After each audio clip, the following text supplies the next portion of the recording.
এত আশার মাঝেও আমার কাছে মনে হয়েছে যে আবার অনেক মনে পিছাই গেলাম আমরা। আমার কাছে মনে হয়েছে যে মোড়ার উপর খরার ঘা। আপনারা খেয়াল করে দেখেন, এইটা হচ্ছে কি সুনামগঞ্জের রাস্তা, রাস্তার পাশে আমরা দাঁড়াই আছি। দাওয়াত ত্রাণ নিয়ে আসছিলাম, আইসা দেখি পুরা রাস্তা বন্ধ হয়ে গেছে। এখন আল্লাহ মাহবুব জানে যে খাবার যদি পৌঁছাইতে না পারি সুনামগঞ্জে, এখন রাস্তাতে যাওয়ারও কোনো উপায় নাই। এটা যাওয়া বলে জায়গাটার নাম গোবিন্দগঞ্জ এবং ছাতকের মধ্যখানে একটা জায়গা।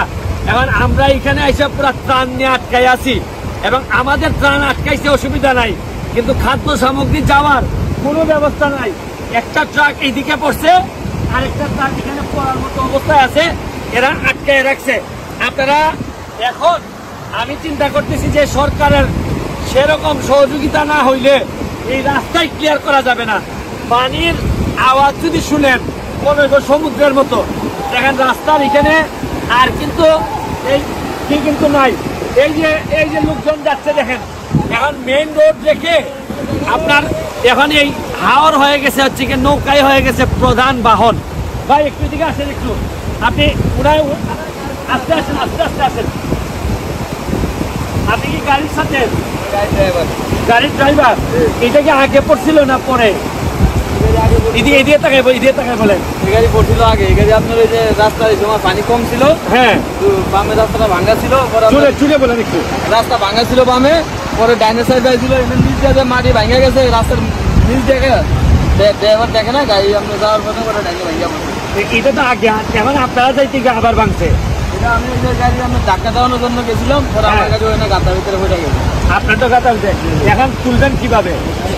ওই যে এভাবে গাড়ি মোবিল সব বাইরে গেছে, চাল পানি হ্যাঁ হ্যাঁ, আপনার ট্রেন কপ্পা দিয়ে আবার ট্রেন দেও দিতে বলেন। ক্যারেং না আসা পর্যন্ত তো পারবেন না। না, উনার বক্তব্য হচ্ছে ক্যারেং আসা না পর্যন্ত কোনোভাবেই এখন আর এই রাস্তা ক্লিয়ার করা যাবে না। এখন খাদ্য সামগ্রী পাঠানোর জন্য মেইন রোডটা এই সুনামগঞ্জের সাথে যদি রাস্তা আবার বন্ধ হয়ে যায় তাহলে আরো মারা যাবে। আমার কথা হচ্ছে যে আমি দৃষ্টি আকর্ষণ করতেছি সরকারের, এখানে আমাদের কিছু করার নাই। আর এইসব বড় বড় মেশিনারি সরকারের লোক ছাড়া কোনোভাবেই সম্ভব না। দুঃখের বিষয় হচ্ছে গিয়ে রোডস এন্ড হাইওয়ে বলেন, এলজিডি বলেন, একটা লোক এই জায়গার মধ্যে নাই।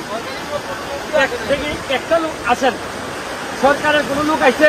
আজকে 5টা দিন ধরে এই জায়গায় কেউ আজ জিগাইলো না ভাই এনে কি হয়েছে, আপনার কোনো সমস্যা হয়েছে কিনা। মানে কোন ডিপার্টমেন্টের কোন লোক নাই। কালকে দুজন আর্মি আইছিল, আইসা দেখে গেছে। এই আর কোন সরকারের কোন লোক নাই, কোন লোকজন আসো না। ওনার বক্তব্য হইল মাত্র 2 জন আর্মি আসছিলেন, দেখে গেছেন। সরকারের নির্দিষ্ট ডিপার্টমেন্টের এলজিডি রোডস এন্ড হাইওয়ে তারা কিন্তু নাই। তারা হয়তো হিসাব গুনতেছেন যে কবে বন্যা কমবে আর রাস্তা ঠিকের নামে আবার মাল খাওয়া শুরু করব। এইসব কইলেন, মাল খান, কিন্তু এখন মানুষকে বাঁচানোর রাজনীতি পরে করেন, আগে মানুষ বাঁচান। আমি আপনাদেরকে বলবো, যারাই আমার ভিডিওটা দেখতেছেন, ঊর্ধ্বতন কর্মকর্তা যারা আছেন, তারা বুঝার চেষ্টা করেন এইখান থেকে একটু করে এই ট্রাকটারও বাঁচানো যাবে না। আরে এইটা তো একটা দেশ, তো এটা এইখানে আপনাদের জবাবদিহিত থাকা উচিত। এইভাবে চলে না, কিন্তু আপনারা জরুরি ভিত্তিতে ব্যবস্থা নেন। এই বলে বিদায় নিচ্ছি আজকের এই যাওয়া বাজার, এই জায়গা থেকে যাওয়া। ভালো থাকেন, সুস্থ থাকেন।